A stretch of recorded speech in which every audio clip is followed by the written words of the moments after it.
Es aquel 11 de septiembre del 2001 donde el islamismo, conjuntamente con el islam, se da a conocer y se crea un interés que antes no existía. El islamismo, el islam político, tiene la finalidad de la implantación de la Sharia como única fuente de derecho, con todo lo que ello conlleva. Es una de las mayores vergüenzas de la política española en el exterior. El Partido Popular y Vox están entregados a el Estado de Israel y a Gran Bretaña. La inmigración no es buena para el continente africano. ¿Por qué esa continua ayuda a Marruecos cuando es un enemigo?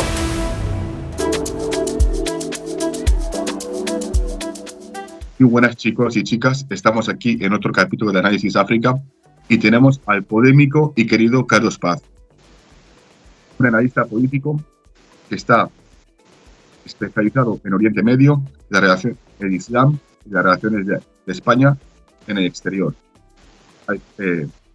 Carlos Paz ha dado conferencias, ha escrito libros y ha estado por canales de todo el mundo, básicamente, ¿verdad? Hola, buenas tardes, un placer estar contigo, nos conocemos desde hace tiempo y efectivamente sí, por un lado te censuran según lo que digas, pero siempre se abren ventanas y esas ventanas me han posibilitado estar en canales de todos los continentes. Me sorprendí verme reflejado en un periódico de Indonesia una vez, así que he estado en todos los continentes de una u otra manera. Claro, ¿y cómo se siente cuando, digamos, eres un joven de Madrid y alguien de Irán te llama para que vayas a hacer un artículo o a hacer un análisis?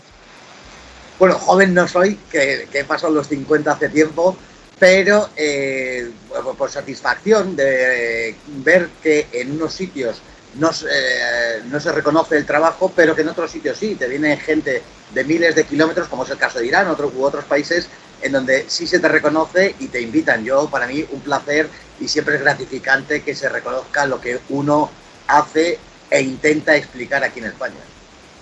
Claro, y sobre todo hablando de cosas tan sensibles como el Islam que supuestamente lleva siendo el enemigo del mundo desde el 11 de septiembre de 2001, así que antes de esa época el Islam no existía, ¿o qué? Y justo a partir de aquel entonces el Islam como que ya ha ido en declive, al menos en las noticias, claro. Efectivamente, aquí en Occidente el Islam era una cuestión de 4 expertos, 4 personas dedicadas a ese ámbito, pero es aquel 11 de septiembre del 2001 donde el islamismo, conjuntamente con el islam, se da a conocer y se crea un interés que antes no existía. Es esa fecha donde millones de personas que no le interesaban saber nada de ese ámbito cultural que va desde Marruecos a Indonesia, que engloba 1.500 millones de personas, que son 45 naciones, pues se empezaron a preocupar y a interesar por esa cuestión. Es sintomático y de ahí, por ser así, de esa manera, desde ese 11 de septiembre, se ha ido relacionando continuamente el Islam con la violencia, con los atentados, con el islamismo. Y todavía, 24 años después, seguimos algunos intentando que se diferencie una cosa de la otra. Pero hay fortísimos intereses por confundir la opinión y por creer que todo es lo mismo. Pero bueno, así están las cosas. Hasta a mí mismo, a mí hoy en día me cuesta, cuando hablan de terrorismo, ya te puedes imaginar lo que está en mi mente. Seguro que antes del 11 de septiembre de 2011 nadie había escuchado la palabra yihad. Seguro que nadie la había escuchado. Muy poco, muy poco. Yo, por ejemplo, no empecé a escuchar la palabra yihad hasta creo que 2013, 14, o si no, un poco antes. Porque le preguntarías a alguien, digamos, en el 98, disculpa, caballero, ¿qué es la yihad? Te preguntaría, ¿eso qué es? Claro. Pero ahora, si te preguntas a alguien hoy en día, ¿qué es la yihad? Seguro que dice es un tío que viene de Oriente Medio, va con un, yo qué sé, con una máscara o con un pañuelo puesto, está tirando piedras o quiere hacer un atentado en el Corte Inglés. Sí, ¿entiendes? Así es. Entonces, claro, está bien de que abras, digamos, las mentes a la gente sobre esta religión y sobre cómo es cada país, porque has dicho que el Islam son 45 países. Y hay una reflexión que usted dijo hace mucho tiempo de que no se vive igual el Islam en Turquía que en Senegal. No se vive igual el Islam en Irán que en Indonesia. Y así Claro, pues está. claro, porque más allá de la cuestión de entender y diferenciar el Islam por las escuelas coránicas, por la interpretación y el sesgo que se haga, para mí es más importante, por encima de todo, está cómo el trasfondo cultural y étnico ha adoptado esa religión, el Islam, y ha creado unos usos y costumbres en cada país.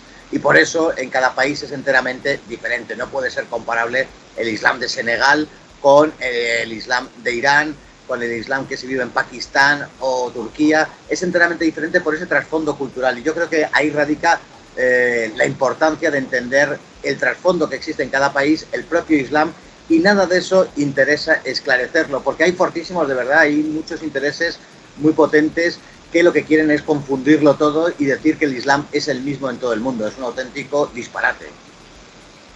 Claro, y de hecho yo cuando he discutido con gente de los comentarios, esa guerra de comentarios, siempre he dado el mismo ejemplo.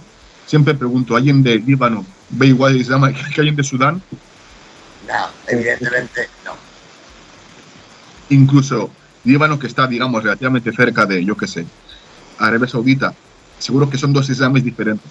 Absolutamente diferentes, claro que sí. Claro. Entonces vamos a empezar por un país mayoritariamente musulmán, que es Egipto.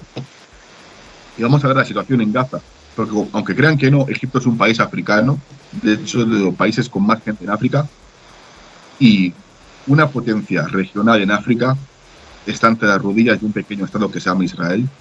¿Por qué crees que Egipto hasta ahora mismo no ha hecho nada? No ha puesto no damos nada de un puño en la mesa de que se diga de que mira, a esta gente no hay que hacerle esto.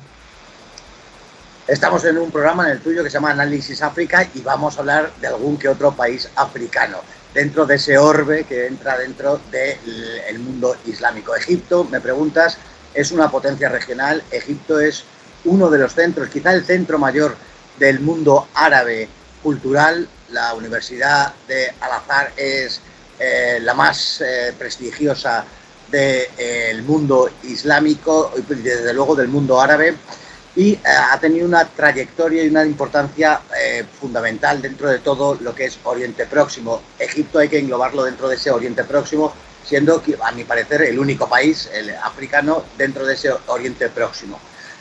Quizás retrotraernos a el momento en que Nasser, que también tenía un profundo panafricanismo, nunca olvidó en su libro la filosofía de la revolución, da muchísima importancia a sus aspectos socialistas, a aspectos económicos, patrióticos, esa unión árabe conjuntamente con Siria y otras naciones, pero nunca olvidó el panafricanismo. Era muy importante para el nasserismo esa idea de intentar abanderar a ese continente que es África, que ha estado muy olvidado, muy explotado y que solo interesa a Occidente para extraer determinadas cuestiones. Para poco más le interesa África. Y arrancando de ese momento en el que Nasser se opuso fervientemente a la creación del Estado de Israel, luchó contra Israel, pudo haber sido la cabeza de ese mundo árabe, entonces se le conocía como la nación árabe, pues fue denostado por Occidente porque precisamente no permitía la extracción de sus recursos. Aquel socialismo panárabe de Nasser no permitía la extracción de los recursos y fue sistemáticamente demonizado por Occidente. Pues a su muerte le sucede Anwar el-Sadat y da un giro tremendo, un giro copernicano a la cosmovisión de Egipto en el mundo, y aceptan en aquel tratado de Camp David, cuando Jimmy Carter era el presidente de Estados Unidos, aceptar que Egipto aceptase y reconociera a Israel, y esto trastocó todo las relaciones que existían en el mundo árabe y en Medio Oriente. Ahora me preguntas por qué, habiendo hecho esta introducción, por qué Egipto representa el papel que representa en la zona. Porque desde el año 1979, aceptando la existencia de Israel y colaborando con Israel, hay que decir que a Anwar el-Sadat lo asesinan precisamente por llegar a esos acuerdos con Israel. Fue un terremoto para el mundo árabe e islámico, y sigue de alguna manera desde aquel 1979 en manos de Estados Unidos y defendiendo de alguna manera los intereses de Israel.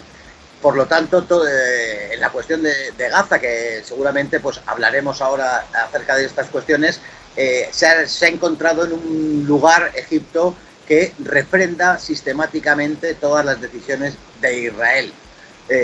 ¿Por qué? Porque lleva secuestrado desde aquel 1979, como te digo, en favor de Estados Unidos. Estados Unidos ha ido soportando el régimen existente de Mubarak después de Anwar el-Sadat y después de aquellas primaveras árabes que no fueron tal cosa, sino fueron movimientos políticos ideados por Estados Unidos, en donde hay unas elecciones, gana la hermandad musulmana y enseguida hay un golpe de Estado refrendado por Estados Unidos para seguir controlando a Egipto.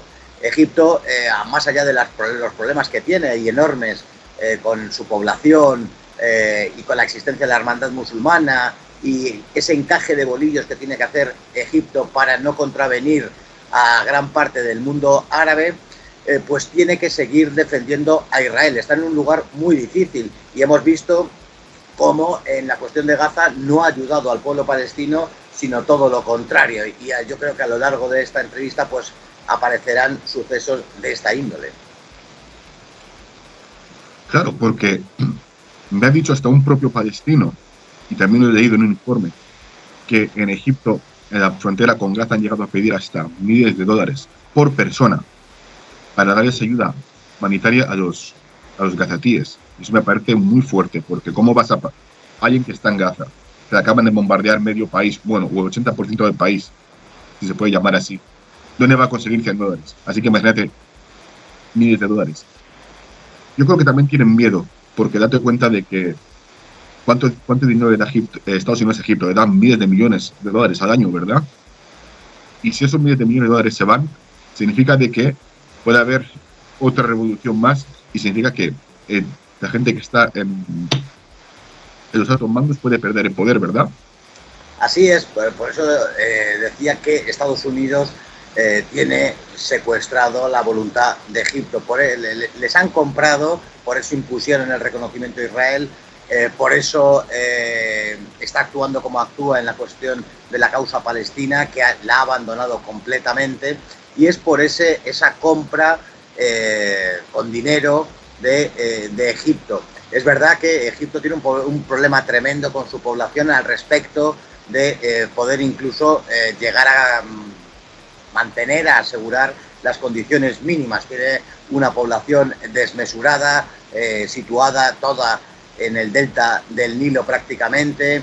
Tiene un grandísimo problema para la mera subsistencia de la población, y esta es mantenida artificialmente por esas ayudas occidentales. Sabe que precisamente, y de manera que lo has descrito muy bien, si no contase con esas ayudas, rapidísimamente se le crearía otra primavera árabe y el peligro sería mayor. Hay una circunstancia que subyace detrás de toda la historia moderna de Egipto, que es la existencia de la hermandad musulmana, del islamismo islámico, de la hermandad musulmana, que es creado por Al-Banna, un egipcio, y que tuvo un predicamento tremendo. Ya desde los tiempos de Nasser, esa hermandad musulmana fue a las cárceles, el sucesor de Al-Banna, Al-Qutb, fue ejecutado, y hay un porcentaje de la población que siempre va a apoyar ese islamismo de la hermandad musulmana. A día de hoy hay miles de miembros de la hermandad musulmana en las cárceles, porque tiene un refrendo enorme. Sin ese apoyo occidental, la hermandad musulmana, como sucedió en aquellas elecciones al calor de la primavera árabe, se haría con el poder, y las élites que rigen los destinos de Egipto no están dispuestos a perder el poder. Estoy hablando de los militares de Egipto, lógicamente. Pero esa hermandad musulmana no tiene, digamos, vínculos con Londres, o quiere implantar la Sharia o algo así.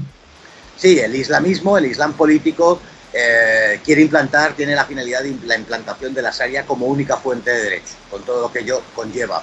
Y hay dos pivotes sobre los que gira el islamismo. Uno es el wahabismo, de creación saudí, que ha dado todos los grupos terroristas que conocemos, Talibán, el Estado Islámico, Al-Qaeda, etcétera, etcétera.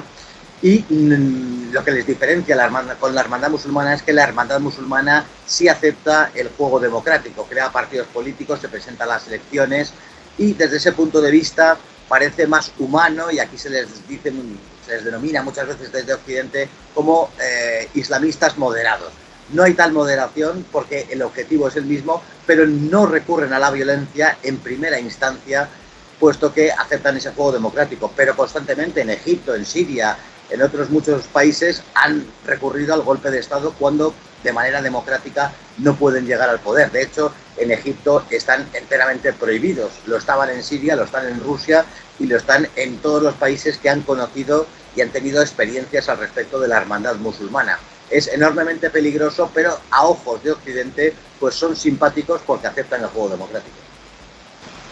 ¿Y usted cree que si Trump sigue presionando a Egipto, podrían poner, digamos, a 500.000 de gazatíes en la península de Sinaí?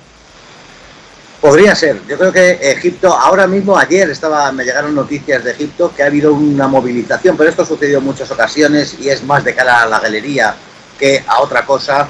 Ha habido una movilización de parte del ejército egipcio a la frontera del Sinaí, pero no entiendo este movimiento como un peligro para Israel, ni mucho menos. Me sorprendería mucho que Egipto hiciera algo contra Israel. Si Estados Unidos mandar población palestina de los gazatíes a Egipto y lo pidiera y lo impusiera y lo ordenara, Egipto aceptaría. Ahora, lo que yo no veo posible es que los gazatíes quieran irse de allí. Gaza está enteramente asolado, Gaza ha quedado destrozada. La propuesta de Donald Trump al respecto de los gazatíes, de expulsarlos, mandarlos a otro sitio, a mis ojos es una limpieza étnica, es desarraigar a 2 millones de personas de su tierra para luego, ya haciendo el disparate más grande, crear allí un complejo hotelero de lujo, un auténtico disparate, como digo, y yo creo que los palestinos no van a aceptar eso. Entre otras cosas, primero porque es su tierra y se verían desarraigados. Yo creo que todos preferimos vivir en nuestra tierra, aunque vivamos peor, que en países supuestamente más prósperos, pero nos sintamos desarraigados. Y segundo, porque a mi parecer yo entiendo que los palestinos saben que después de Gaza vendría Cisjordania, vendría la desaparición de Palestina, que es una de las finalidades que tiene Israel y que tiene muy claro que quiere llevar a cabo. Entonces, facilitar a Israel el final de Palestina aceptando el final de Gaza, me parece que no va a ser aceptado por los palestinos en ningún caso. Pero, contestando a lo que tú me preguntas, si Estados Unidos impusiese a Egipto u ordenase simplemente ese traslado poblacional, Egipto aceptaría. Claro, porque date cuenta que también, como he dicho, Egipto daría a cambio de algún beneficio económico, porque si ha vendido un par de islas suyas a los Emiratos Árabes, porque si uno ve el mapa de Egipto, el Sinaí está alejado de donde vive la mayoría de gente, ¿me entiendes? Entonces seguro que ahí pondrían como unos controles para que los gazatíes, al menos la mayoría, no vayan a lo que es, digamos, la parte de Egipto que todo el mundo conoce y que todo el mundo imagina. Así sería. Además, también creo que Trump esa zona la tiene muy vigilada. Seguro que dirá, vale, ya que tenemos aquí a 500.000 gazatíes, por seguridad voy a tomar el canal de Suez, igual que quiere tomar Groenlandia o quiere tomar el canal de Panamá. Yo creo que haría eso, ¿eh? Sería muy posible, y viniendo de Donald Trump no es descabellado que después de exigir Groenlandia, Canadá, el canal de Panamá, ahora exigiese el canal de Suez. Todo es posible con este presidente nuevo que hay en Estados Unidos. Claro, quizás como él es un hombre que viene de los negocios, quizás no sería, digamos, tan bruto, pero quizás serían, digamos, unas empresas americanas que están controlando. Contra que sean unas empresas americanas con su sede central en Nueva York o donde sea, ella está contento. Aunque que lo maneje se llame Mohamed Ali. Sí. Al final no pasa nada. Otro tema que me gustaría tocar es el tema de Sáhara Occidental. Porque Sáhara Occidental yo creo que fue uno de los grandes errores que ha tenido España en su época de colonización. ¿Te podrías contar sobre qué podría hacer ahora mismo, hoy en día, España para ayudar a los saharauis? El Sáhara Occidental era una provincia española, no era una colonia, ni era nada parecido. De hecho, los coches tenían la matrícula de una provincia, tenían SH porque era una provincia, y coincidiendo con el final del régimen del general Franco en 1974, estaba muy grave el jefe del Estado, los marroquíes, ayudados por Estados Unidos, de hecho, en aquella marcha verde, las banderas que presidían la marcha eran las banderas de Marruecos y de Estados Unidos, ocuparon a través de civiles y algunos armados, y el ejército español se fue de allí. El ejército, de mala manera, de la noche a la mañana, abandonó aquel territorio del Sáhara Occidental y Marruecos lo invadió. Esto fue en 1974 y desde entonces está en esta situación. Lo que sucedió es que Naciones Unidas encomendó a España ser el árbitro de aquella situación y que garantizase un referéndum por el cual los saharauis pudieran decidir su futuro, un proceso de autodeterminación. España no hizo nada de esto, efectivamente es una de las mayores vergüenzas de la política española en el exterior. Dejó a su suerte a millones de personas, a millones de saharauis que tenían el DNI, tenían el Documento Nacional de Identidad Español, que hablaban español, que eran miembros de una provincia española, que tenían sus representantes en las Cortes, etcétera, etcétera, y no ha hecho nada. Todos los gobiernos sucesivos han ido olvidando aquella circunstancia hasta llegar al momento en el que estamos, que se ha dado otra vuelta de tuerca todavía más lamentable, puesto que gracias al presidente que tenemos, Pedro Sánchez, en España, por esas relaciones que tiene con Marruecos, y si acaso luego podríamos entrar en estas cuestiones, pues ha reconocido de alguna manera que el Sáhara Occidental es parte de Marruecos, una auténtica atrocidad. Ni el derecho internacional dice tal cosa, ni la historia dice tal cosa, y dejan muy mal lugar a España, puesto que si les habíamos olvidado tradicionalmente a los saharauis, ahora les hemos apuñalado por la espalda, si se permite la expresión. Es todo el quehacer de España con respecto al Sáhara Occidental ha sido enteramente lamentable. Es verdad que en aquellos momentos los saharauis pusieron un par de atentados, quisieron acelerar el proceso de autodeterminación y eso también contribuyó a que España se fuera de allí. Pero en cualquier caso no exonero de nada a España en su mal proceder con respecto al Sáhara Occidental, que además, si acaso al hablar de Marruecos podríamos y tendremos que hablar del Sáhara Occidental, porque debería ser un aliado, un Sáhara Occidental libre, con autogobierno y soberano, debería ser un buen aliado de España por esas cuestiones que tenemos España y Marruecos. Claro, pero ¿qué iba a decir? Ahora mismo solo dos países, Israel y Estados Unidos, todos los que aceptan la soberanía de Marruecos sobre el Sáhara. Claro, y luego tienes en España a gente que supuestamente es nacionalista, como Vox, y no hay ningún comunicado de prensa ni nada. Un país que tiene 2 bases militares en España, y luego va a decir que un territorio que era español va a reconocer que es de Marruecos. Ningún político español dijo nada. No sé si Pedro Sánchez dijo algo. Sí,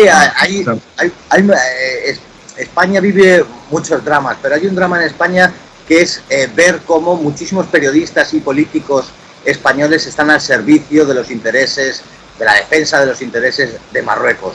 Del Partido Socialista, muchísimos, y de manera histórica han defendido los intereses de Marruecos. Y se ha llegado a justificar que el Sáhara Occidental sea de Marruecos.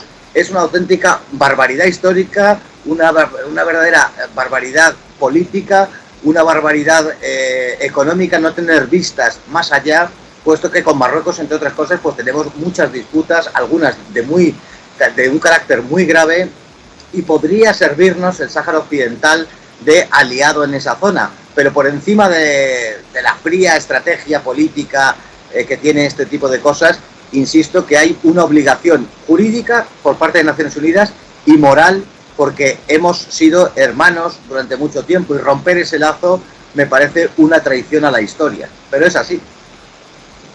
Claro. ¿Y por qué crees? Bueno, no voy a poner a Adolfo Suárez en la ecuación porque ahí tenía muchas cosas que hacer en aquel entonces, que si entrar en la OTAN, una España en transición, entre la Unión Europea. ¿Por qué crees que desde Felipe González hasta ahora no se ha hecho nada con el Sáhara? Ni siquiera ni Rajoy ni Aznar, que supuestamente son de derechas y nacionalistas. España no pinta gran cosa en el panorama internacional, esto vaya por delante. Y luego no hay una voluntad. España entregó su soberanía y entregó todas las posibles cartas que teníamos en la política internacional a otras potencias. Estoy pensando, por ejemplo, fíjate que con la salida de Gran Bretaña de Europa, de la Unión Europea me refiero, podríamos haber jugado unas bazas muy importantes con respecto a Gibraltar. Gibraltar sigue siendo una colonia británica, hay disposiciones de Naciones Unidas que reconocen que es una colonia, podríamos haber recuperado Gibraltar, pero no se ha querido hacer. Y de la misma manera que se ha hecho eso, se ha actuado con el Sáhara. ¿Por qué? Porque hay muchísimos intereses periodísticos, hay periodistas de grandísimos medios y políticos que actúan en favor de potencias extranjeras. En el caso de, grosso modo, de la derecha, el Partido Popular y Vox, están entregados a el Estado de Israel y a Gran Bretaña. Más a Gran Bretaña gentes del Partido Popular y más a Israel gentes de Vox. Pero son cromos intercambiables. Y en la izquierda, en la supuesta izquierda, en lo que queda de la izquierda parlamentaria de manera mayoritaria en España, el Partido Socialista, desde los tiempos de Felipe González tiene, que me conste, una mansión muy bonita en Marruecos.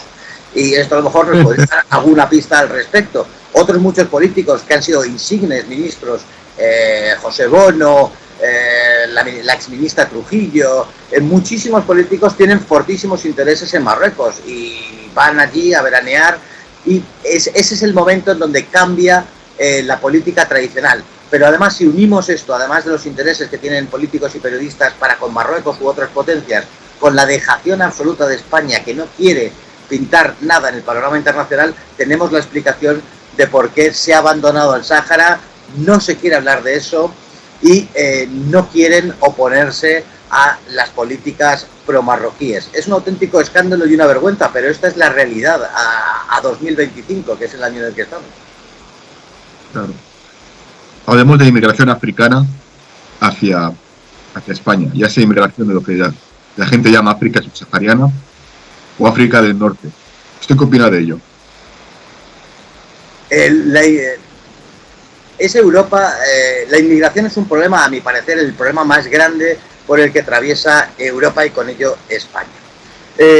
Hay unos flujos migratorios que perjudican a Europa y también a África, que de esto no se habla. Yo entiendo que países, estoy pensando en Mauritania, con una población exigua. La población de Mauritania debe tener una población aproximada a la que tiene la provincia de Madrid. Si extraes de ese país a los más jóvenes, a los varones más jóvenes, y los traes a Europa, a mi parecer desnaturalizas Mauritania, la empobreces para siempre y van a generar unos problemas en Europa. Esto estamos viendo que es así. Hay gente que quiere ver en la inmigración factores positivos. Yo entiendo que la inmigración no tiene factores positivos. Hay personas que se van a enriquecer, que van a estudiar, que van a formarse en otros países, y esa inmigración sería buena, pero si la favorecemos de una manera masiva e introducimos factores como el tráfico de personas, porque es Europa la que quiere, muchas veces para gentes anti-inmigración nos hablan de que nos quieren invadir. Si es Europa la que está llamando a estas gentes, se hace un efecto llamada, y luego cuando superamos un número aceptable de gentes de fuera, y digo número aceptable porque imaginémonos cualquier país de África lleno, que fuera toda Dinamarca a vivir allí, habría un problema. Siempre la sustitución poblacional de ambientes culturales diferentes van a causar problemas, van a formar guetos, no se van a adaptar un gran número de la población y va a crear problemas. Pero este fenómeno de la inmigración se está fomentando, y fíjate lo que está pasando en Canarias, de gentes procedentes del África Occidental que están llegando de manera continuada y no en ningún caso controlada. Está causando un perjuicio al continente africano y al continente europeo. Pero aquí lo que no se ha querido nunca es, se dice muchas veces que son inmigrantes económicos. perfectamente. Lo que hay que solucionar y nadie quiere hacer es la situación de los países de donde vienen. Si hay un problema y vienen millones de personas a Europa porque tal o cual país no funciona o hay unos problemas, vamos a solucionar los problemas en aquellos países. Pero es que esto no interesa. Interesa, fíjate todo lo que está pasando en el África Occidental, pero las empresas francesas siguen trabajando en el África Occidental o siguen imponiendo esa moneda tan delirante como es el franco CFA, una auténtica espada de Damocles sobre un tercio del continente africano. Pero bueno, mientras los mismos que imponen esa moneda y esclavizan de otras maneras diferentes a como se hacía hace siglos, pero sigue existiendo la esclavitud. Esto hay que hablar de esta manera. Los mismos que esclavizan aparte del continente africano nos dicen que es bueno que vengan aquí.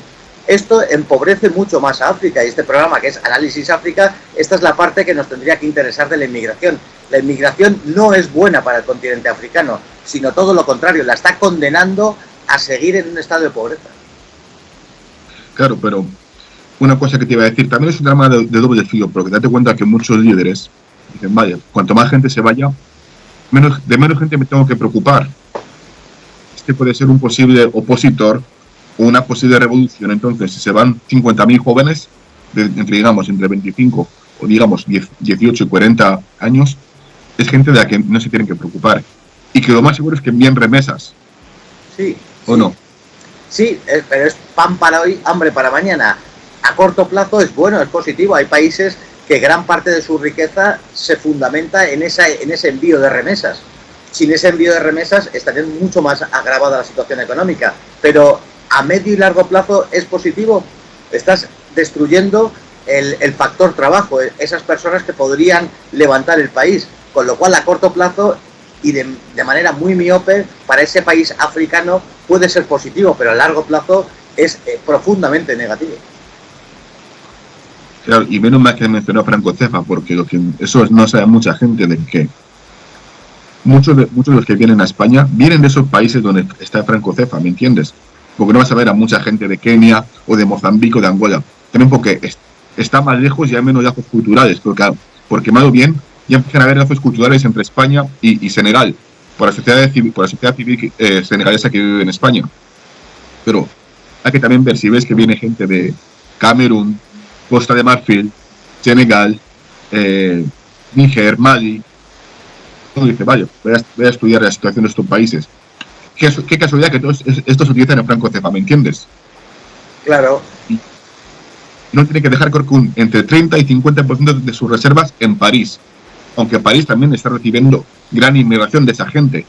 Así que están dejando los intereses de la población nativa por miles de millones de dólares o de euros. Así es. Si han empezado, hace años hablabas de esta situación del franco CFA y no lo conocía nadie. Hoy sí se ha puesto el grito en el cielo en Occidente de esta situación. Estoy pensando en la presidenta de Italia, Meloni, habló de esto varias veces. El partido de Le Pen también ha hablado de esta cuestión. Ya se empieza a conocer, pero es un yugo de esclavitud mantener esa moneda que obliga a unas circunstancias económicas que condenan a esos países.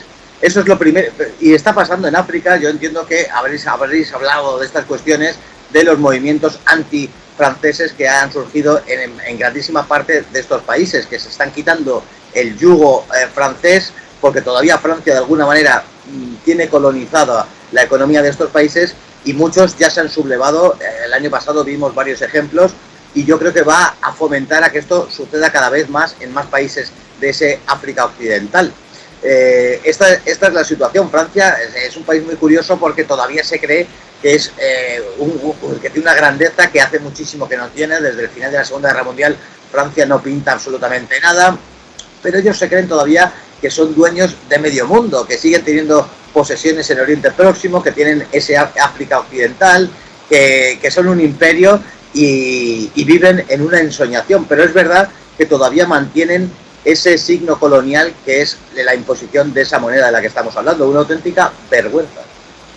Claro, porque menos mal que ha pasado de eso, de que Francia se sigue sintiendo como ese gran poder imperial. De hecho, hubo un general francés, creo que hace 1 o 2 años como mucho, dijo ahí está el problema, creo que no sé si era Mali, Niger o Burkina Faso, y dijo, ¿por qué no les invadimos? Sí. Como si hablase de irse a su pueblo, ¿por qué no enviamos a los soldados? Entonces, ahora el francés sigue pensando así, el francés de la vieja escuela. Y sabes que muchos africanos de las élites siguen también creyendo lo mismo. No sé si se escucha hablar de la expresión de France-Afrique. Sí. Francia. Es como una expresión, digamos, con ironía, de que siempre que hay algo que Francia hace en África, se llama France-Afrique, para el bien y para mal. Y entonces, France-Afrique aún sigue fuerte, están entre las propias élites africanas y políticas. Porque digamos de que, vale, ahora vienen jóvenes y que quieren sacar el franco cefa. ¿Qué crees que haría Francia? Seguro que, digamos, diría Marruecos, ¿sabes qué? deja pasar a España,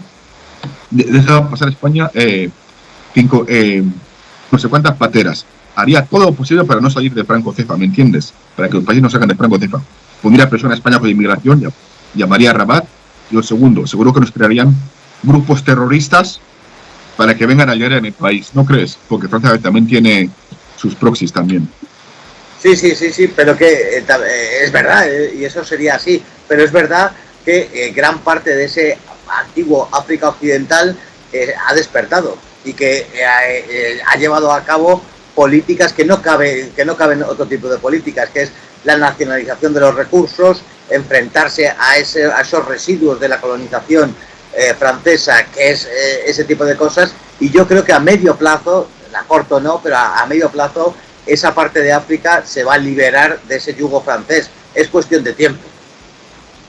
Sí, y una coincidencia que hay de que muchos de esos inmigrantes ilegales que suelen ir a Francia, cualquier parte de Europa, muchos pasan por España, ¿no te has dado cuenta?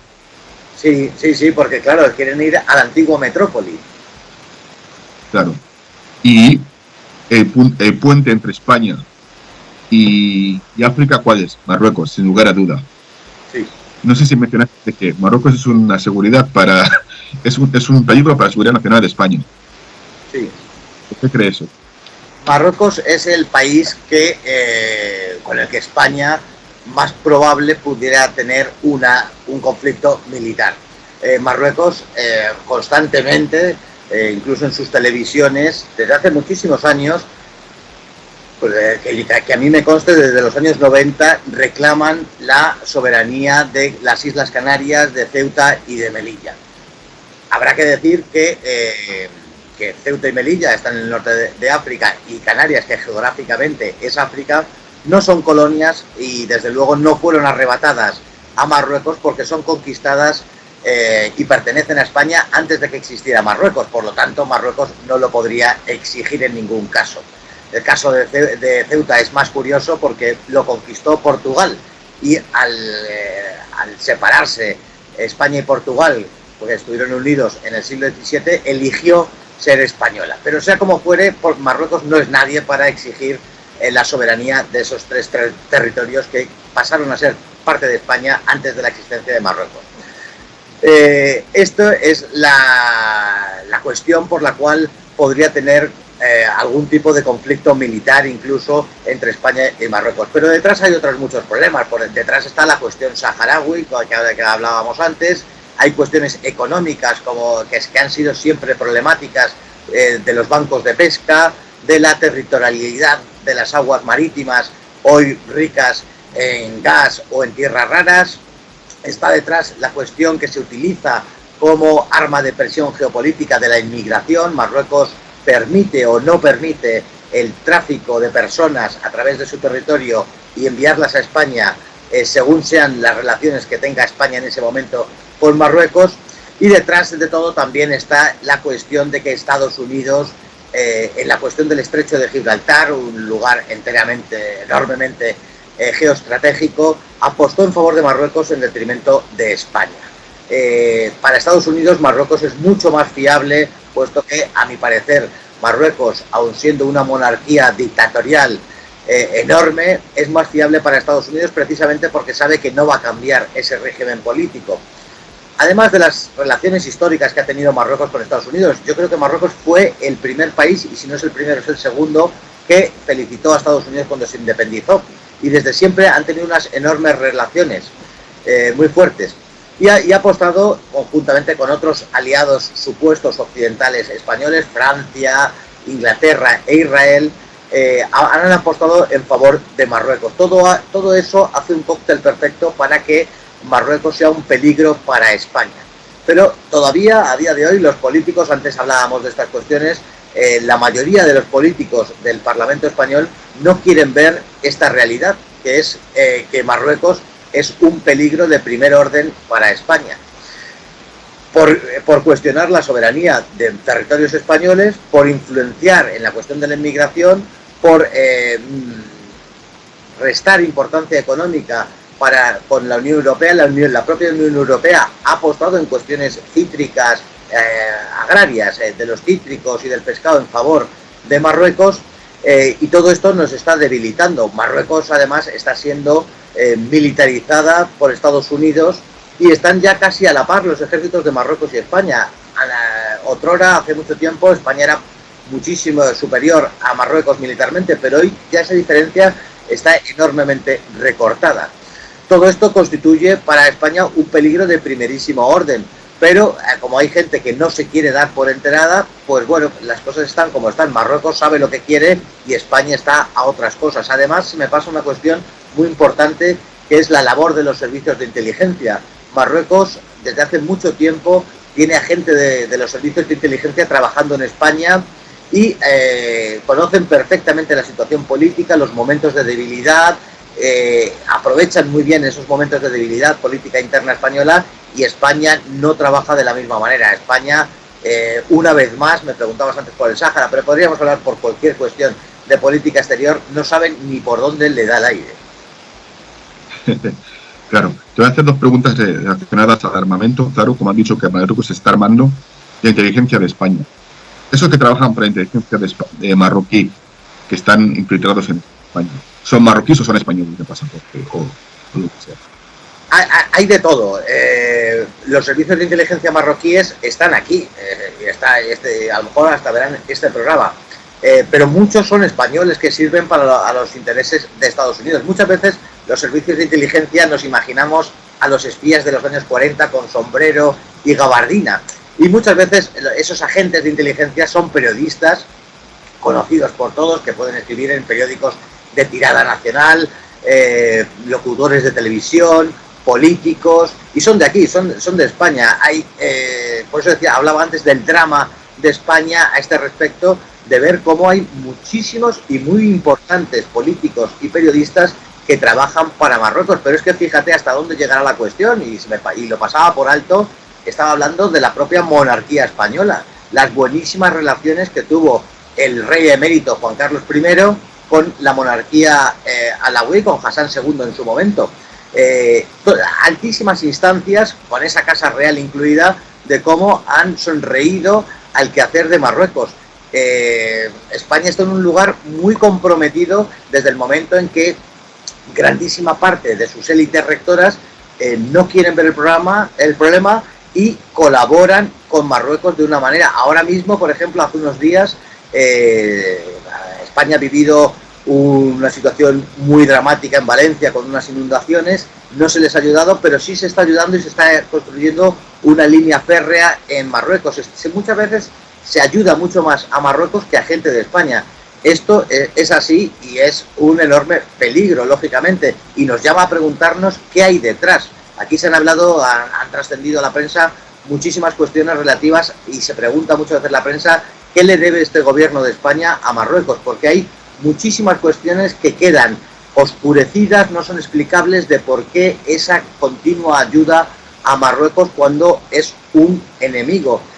A ese respecto, por ejemplo, fíjate, hay una enemistad muy profunda entre Marruecos y Argelia, y nosotros interrumpimos unas relaciones con Argelia, que es la que nos suministra el gas. No nos viene gas de Rusia, sino que nos viene de Argelia. Y todo llamaría, la razón nos diría que tendríamos que fortalecer las relaciones con Argelia, con ese país que ahora yo creo que es el más grande de África, que tiene unas reservas de gas enormes, que son de las que vivimos. Bueno, pues para simpatizar con Marruecos llegamos a incluso romper relaciones hace un tiempo con Argelia.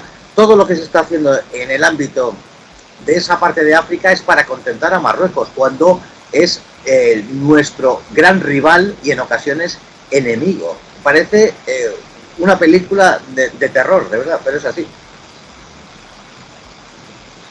Claro, y hablamos del armamento de Marruecos, que justo se empezó a armar hasta los dientes, creo que a partir de 2020, después de los acuerdos de Abraham, cuando Marruecos, o al menos las élites de Marruecos, el gobierno de Marruecos, decidió tener mejor relación con Tel Aviv, ahí empezaron a comprar armas a rajatabla, a saco.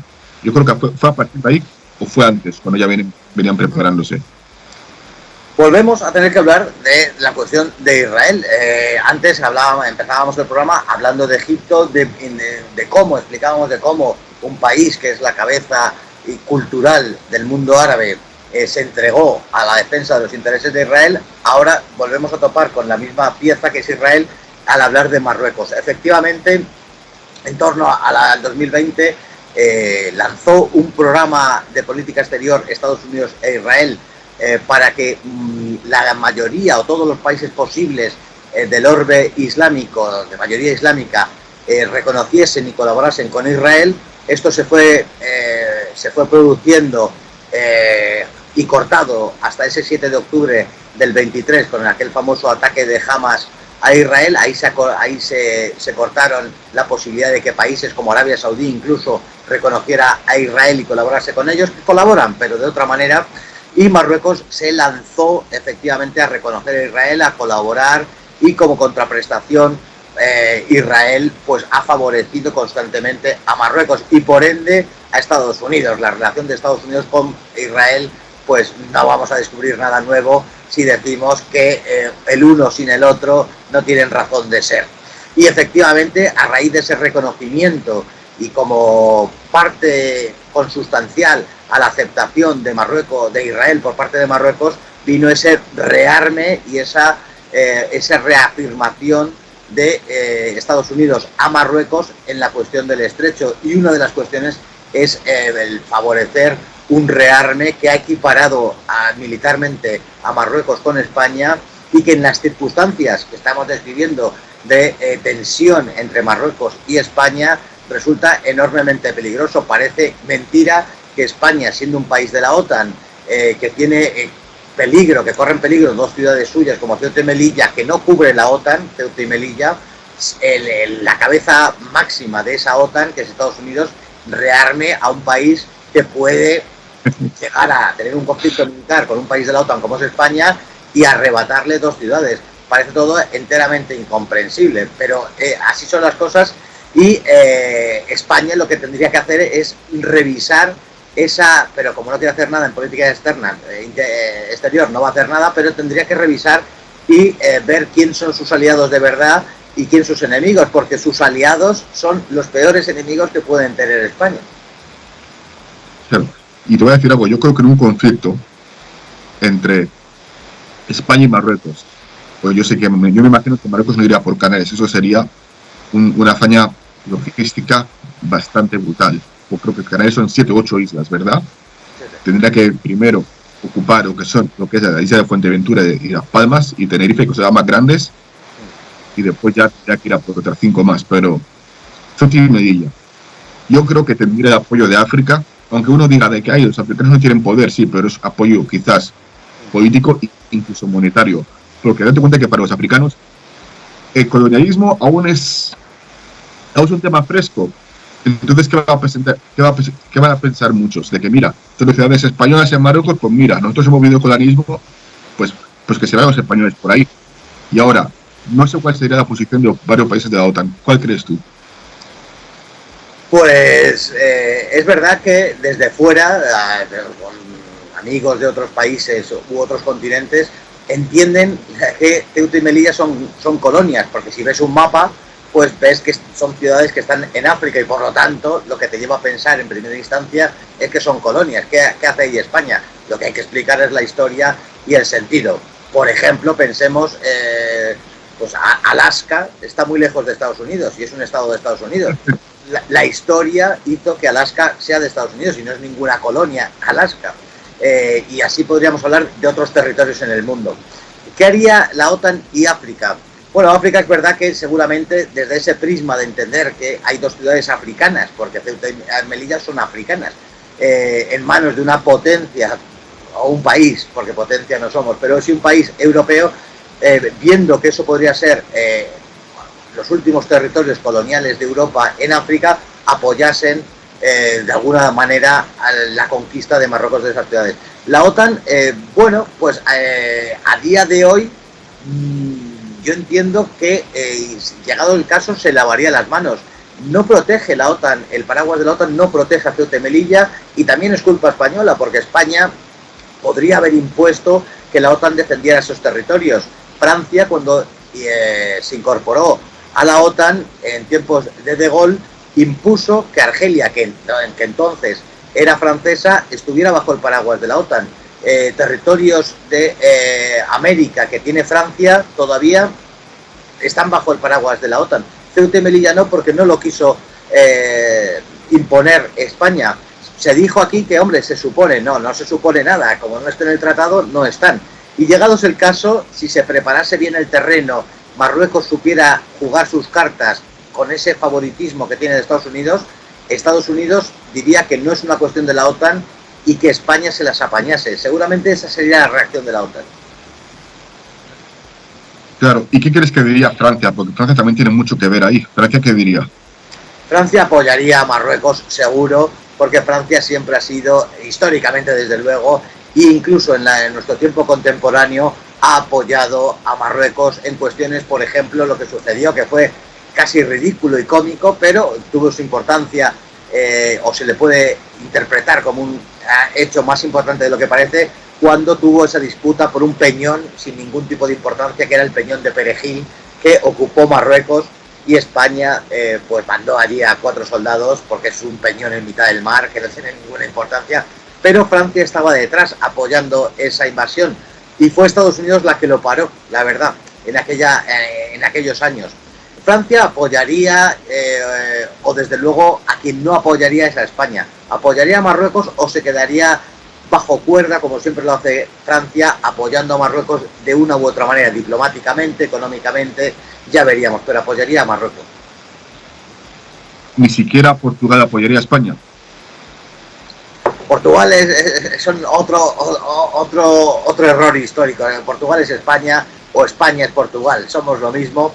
Y Portugal vive al margen también y mejor para ellos porque les va bastante mejor, o por lo menos son menos tontos que los españoles, y no actúan de nuestra manera, a nuestra manera, y permanecería neutral. Si el peso de España es poco, el de Portugal tristemente es menos, son 4 veces menos de población, son 4 veces menos de territorio, el papel que tienen en el mundo es todavía más pequeño que el de España. Sería insignificante el apoyo de Portugal a este respecto. Claro, porque yo no me podía imaginar cuál sería el casus belli de una guerra entre España y Marruecos.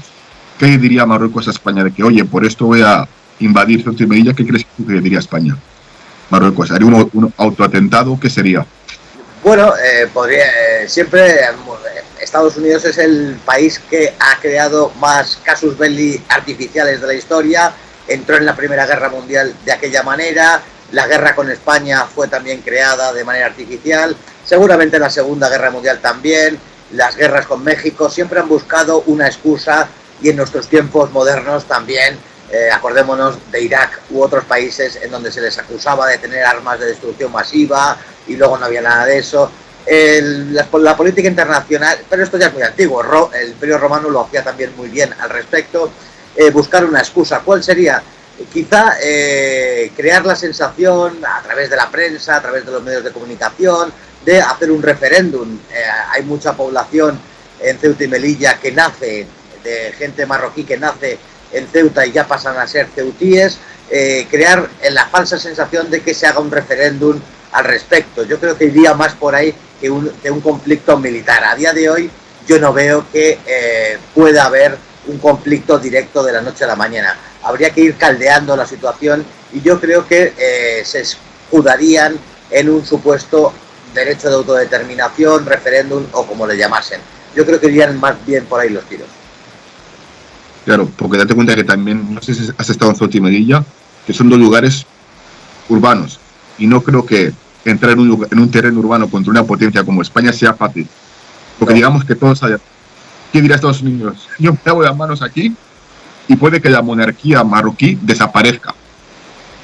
Marruecos está en una situación interna muy delicada también. La población marroquí, no lo sé cuantificar. En Marruecos he estado solo 2 veces y no he estado mucho tiempo, no conozco muy bien la situación interna, pero hay mucha desafección del pueblo marroquí para con respecto a su monarquía. Yo creo que no tiene todas consigo, no hay una solidez y una relación muy estrecha entre el pueblo y la monarquía.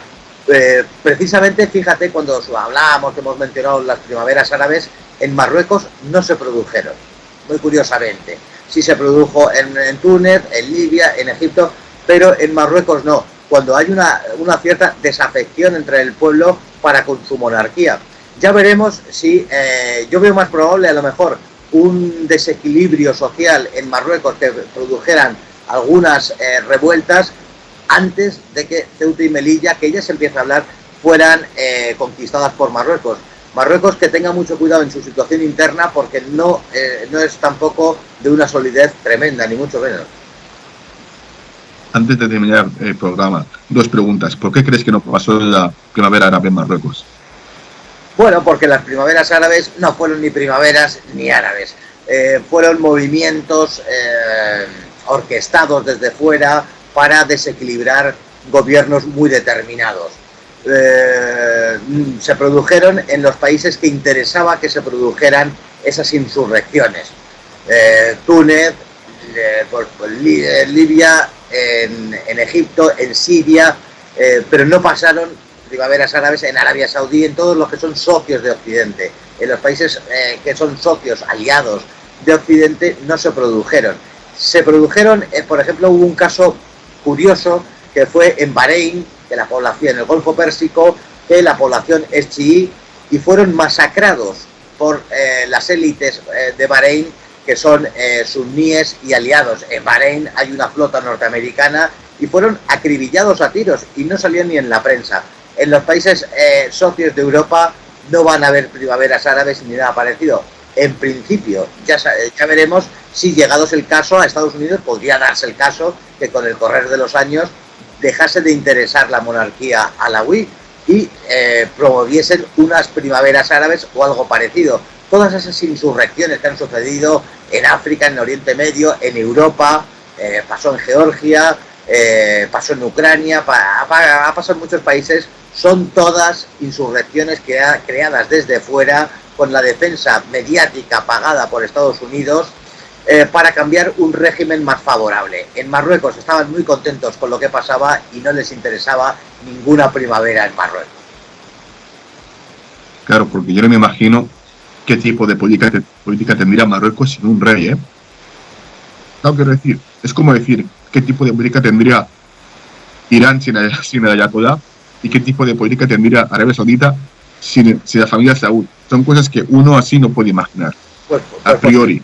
Posiblemente, por ejemplo, Marruecos podría dividirse en dos. Hay una geografía humana muy diferente entre las gentes del Rif, del norte, esos bereberes que tienen incluso dialectos enteramente diferentes, que tienen una cercanía mucho mayor con España que las gentes del sur, que son étnicamente diferentes, que ya no recuerda, que hablan francés y los del antiguo protectorado todavía, a los más viejos y todavía hoy hablan español, son gentes enteramente diferentes y podría dividirse en dos el país. ¿Por qué no? Sería un futuro nada de ciencia ficción. Si la monarquía no aunase a toda la población de Marruecos como hace hoy, se podría fraccionar el país perfectamente. Porque tenemos que ver que esas monarquías que están en Oriente Medio, y creo que en Marruecos tienen un gran apoyo de Occidente. Sí, no existirían sin el apoyo de Occidente. Si Occidente, que todavía hablábamos antes de cómo Francia mete mano en parte de África porque se cree que es suyo, y en parte de Oriente Medio, Inglaterra todavía sigue insistiendo ahí. Antes me preguntabas, que también me he ido por otro lado, de cómo Inglaterra apoyó y apoya y apoyará a la hermandad musulmana y sigue instigando en esas zonas del mundo Sin el quehacer de Occidente en todos esos países, muchísimos de ellos no tendrían monarquías. Se han creado incluso países artificiales como Kuwait o Jordania. Jordania es una monarquía y son monarquías creadas para defender los intereses de Occidente. Cuando las gentes de esos países lo entiendan de esta manera, darán una patada en el culo a esas monarquías y les echarán. No me cabe la menor duda. Claro, porque el rey de Jordania creo que es incluso mitad inglés. Sí, efectivamente. Pero esto, fíjate, no solamente mantener monarquías en determinados países, sino crearles un país. Ese fue el caso de Jordania, crearles un país a cambio de que defiendan los intereses de Gran Bretaña todavía en la zona. Ese es el país que juega Jordania y de alguna manera la monarquía marroquí siempre ha defendido los intereses de Estados Unidos. Por eso pervive esa monarquía. Yo creo que de no ser así, hace tiempo ya no habría monarquía en Marruecos, ni en Jordania, ni en otros muchos países. Porque en Libia antes de Gaddafi también había una monarquía, si me recuerdo bien, y Gaddafi la sacó de que este tío que hace aquí. Y la última pregunta, ¿crees que los africanos están invadiendo Europa, sí o no? Hay demasiados africanos en Europa, están invadiendo. Yo creo que no hay una voluntad de los africanos por invadir Europa. Lo que sí sucede es que hay un número excesivo de africanos en Europa. Si antes me quejaba del colonialismo francés en parte de África, también me quejo de la afluencia desmesurada de gentes africanas en Europa. Pero esta afluencia está solicitada, facilitada y pedida por las élites rectoras de la Unión Europea. No culpabilicemos y criminalicemos a las gentes que vienen cuando se les está llamando, cuando se crea todo un organigrama con ONGs que ayudan a esta inmigración a que vengan estas gentes. Esto está ideado por gentes que detentan el poder en la Unión Europea, no por los africanos, pero indudablemente el número está siendo excesivo, como hay exceso de gentes de Iberoamérica en España, como hay exceso de gentes de Medio Oriente en países del centro de Europa o turcos en Alemania. Todo esto, esta cuestión de la inmigración, que es muy complicada, tampoco se puede, yo cuando se simplifican los problemas, pues no creo que se llegue a buen puerto. Y la cuestión de la inmigración es muy compleja. En estos programas pues tenemos que dar grandes rasgos, dar unos brochazos, y te contesto que sí, pero habría que ver cuáles son los motivos por los cuales hay demasiados africanos en Europa. Llegar a eso es lo importante, y es porque las élites europeas han decidido que esto sea así. No se quiere, de verdad, no se quiere que Oriente Próximo prospere y no se quiere que África prospere. Uno de esos factores que ayudan a que África o Oriente Próximo no prosperen es crear la situación de la inmigración. Y cuando entendamos eso, pues entenderemos que lo que hay que hacer es ayudar a los países de origen, no quejarse solamente de la inmigración, que yo me quejo de la inmigración. Lo que hay que hacer es solucionar los problemas en los países de origen, y mataríamos dos pájaros de un tiro, crearíamos riqueza en esos países y por lo tanto no habría necesidad de organizar esa inmigración, que lo que se quiere es que se vengan estos africanos a trabajar por muy poco dinero. Al final esa es la explicación de la inmigración. No pensemos en un falso racismo, no pensemos en un buenismo, no pensemos en nada de esto, porque estos son engaños que nos quieren poner delante de nuestros ojos. El verdadero problema son esas élites europeas que llaman a los africanos para depauperar África y explotarlas en Europa. Una vez más, un nuevo modo de esclavitud, que en este modo es doble, sojuzgando a África a día de hoy y a los africanos que vienen, contratarles por muy poquito dinero para que siga funcionando la maquinaria económica europea. Este es el intríngulis último, la explicación última de la inmigración. Don Carlos Paz, muchas gracias por estar aquí con nosotros. Y es un gusto verte nuevo después de tantos años, incluso si es por cámara. Pues gracias a ti por invitarme, ha sido un placer, me ha gustado mucho, y un día nos tomaremos algo, Dios sabe dónde, pero nos veremos y nos tomaremos algo. Venga, te cuidas. La conversación se queda aquí en el chat, ¿vale? Puedes hacer lo que tú quieras con ella, pero yo voy a editar No voy a borrar nada de lo que has dicho, simplemente voy a poner shorts, que puedo sacar muchos shorts de lo que has dicho. Vale. Bueno. Así que si quieres poner en tu canal de Instagram, está más que bienvenido. Vale, pues muchas gracias. Estamos en contacto. Me voy a ir a cenar, que allí es una hora menos. Allí van a ser las 8 horas. Aquí son las 9. Sí. Y aquí hace mucho tiempo. Hora guiri. Pues los horarios de Inglaterra son un asco. Pues estamos en contacto. Venga, te cuidas. Un abrazo.